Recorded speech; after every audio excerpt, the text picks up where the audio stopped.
هغې زموږ نه کتاب واخیستو د یهودیانو دا میشن و چې د دې نه کتاب والی او دی له دا شی په لاس کې ورکوي نو دی به د کتاب د مطالعې نه وځي د ده په سینه کې چې کوم روحانیت دی دا به ختم شي بیا به دی تش الله الله کوي خو کار به یې نه کېږي بیا به دعا کوي د ده دعا به نه قبلیږي بیا به د ده سترګو نه اوښکې ځي خو دا به نه قبلیږي زما تمام یوت ته کوم چې تعلیم یافته دي زیر تعلیم دي د پاره د خدای د بهادبو خلکو کتابونه راوالی د هغې مطالعه شروع کوي. په نامه د رب ذوالجلال چې ډېر بخښونکی او غیرتي بادشاه دی. قدرمنو کتونکو تاسو ګورئ ډیلی خیبر او زه یم ستاسو کوربه جلال صاحب. شپږمه روژه ده په خیبر پښتونخوا کې ولاړ یم متخوی کې د وکیل ماما سره.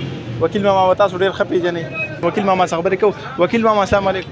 وعلیکم السلام ورحمت الله وبرکاته. شکر الحمدلله احسان عظیم دی د الله. وکیل ماما بیا روژه ده او به دیګ لګېدلې ده او ګیر چاپېره خلک هم ولاړ دی بازار ګرم دی. شپږمه روژه ده په پاکستان کې. نو څه وایي دې حوالې سره دې روژه کې هغه تاجرانو ته به څه میسج ورکوئ چې کوم په دې روژه کې زور زیاتې کوي د لسو شی په شل خرڅوي یا ذخیره اندوزي کوي یا هغه نور مسلمانان یا یوت چې څومره دی تاسو د هغوی په نوم میسج ورکوئ په دې روژه کې ورانې کوي ټاکنې کوي په موټرسایکلو په زول ګرځېدل کوي. نو تفصیلي یو ښکلی میسج 4-5 منټه دغه کتونکو په نوم باندې کیمره حاضر انشاءالله. زما میسج دا د ګرانو کتونکو اوریدونکو السلام علیکم ورحمت الله وبرکاته. امید لرم چې روغ جوړ به خوشحاله به.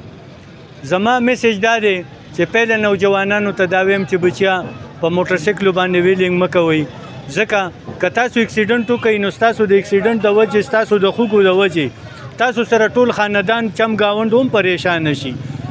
دویم ریکوست زما چې کوم دی نوجوانانو ته ګاډو والا ته د خپل ورونو بایګانو ته دا خواست دی چې د ټي ایم ای د انتظامیې سره هم پوره تعاون کوئ چې په لارو کې رکاوټ نه راځي. زموږ دا ټریفک والا رونه بایګان چې کوم دي دا هم زموږ او ستاسو د خدمت دپاره ولاړ دي نو لہذا دې سره هم تعاون کوئ چې په لاره کې رکاوټ نه راځي.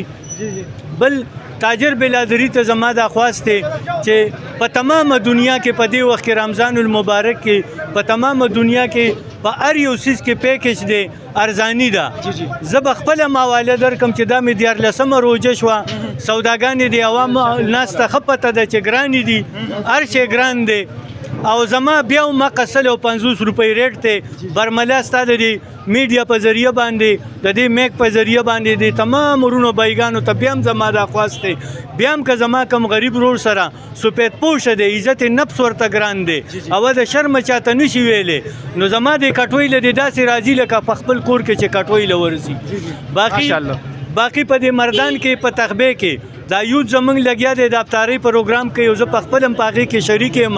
بیک سیټ په نوم باندې کوم دسترخوان دی جی بالکل د هغې دپاره هم دعا کوم په پاکستان کې دننه چې دا کومې سانحې وشولې زمونږ مولوي صاحب چې کومه کوډي کې شهید شو د هغه ورځ په بنو کې چې کومه واقعه وشوه نو د دې د لواقعینو دپاره د صبر جمیل دعا غواړم چې الله دې له صبر ورکړي. هغې زمونږ نه کتاب واخیستو د یهودیانو دا میشن و چې د دې نه کتاب والی او دی له دا شی په لاس کې ورکوي نو دی به د کتاب د مطالعې نه وځي د ده په سینه کې چې کوم روحانیت دی دا به ختم شي بیا به دی تش الله الله کوي خو کار به یې نه کېږي بیا به دعا کوي د ده دعا به نه قبلیږي بیا به د ده سترګو نه اوښکې ځي خو دا به نه قبلیږي. زما تمام یوت ته کوم چې تعلیم یافته دي زیر تعلیم دي د پاره د خدای د بهادبو خلکو کتابونه راوالی د هغې مطالعه شروع کوي. که په کوم سوال نه پوهېږئ نو دا وکیل حاضر دی ما له د علامه اقبال رحمت الله علیه کم شعر چې راوړي د بالی جبریل بانګې دره جواب شکوه دا ټول مال څومره چې راوړي د هغې جواب ما سره شته دی. زه د نوجوانانو ته زما د خپلو بچو ته نصیحت دی چې بچیا د نیکانو خلکو صحبت په اختیاروئ د نیکانو خلکو واز نصیحت به منئ نو په تاسو کې به انسانیت اجاګر کیږي ستاسو روحانیت به اجاګر کیږي. نو نن زموږ د سینو نه روحانیت لاړو هغه نگاه ته نن موږ شرک وایو د کومې پاکې نگاه سره چې انسان ته روحانیت نصیب کیږي. وکیل ماما ټیک ټاک والی ته به راشي یو سافټویر راوتی دی ډېره په حاشیه هم کړه نن سبا پکې پښتني پیغلې هم لګیا دي نوجوانان هم لګي کنځلې ردې بدې د پیسو دپاره ډېره په حاشي پروموټ کېږي دغه حوالې سره تاسو څه وایي ماشاءالله بیا علما هم په دې کې خپل کردار لوبوي علما ته به څه میسج جی جی بالکل ډېر ښکلی سوال دی زما دغې خلکو ته دا سوال دی که تاسو د دنیا د پیسو ګټلو دپاره دا شی کوئ نو مه کوئ ځکه چې زه به د یو حدیث حواله درکم حدیث پاک دی د هغې مفهوم دا دی چې د هر څیز وخت مقرر دی د خپلو بچو ته ویم چې د هر څیز وخت مقرر دی خوشحالي به په خپل ټیم راځي، خفګان به هم په خپل ټیم راځي.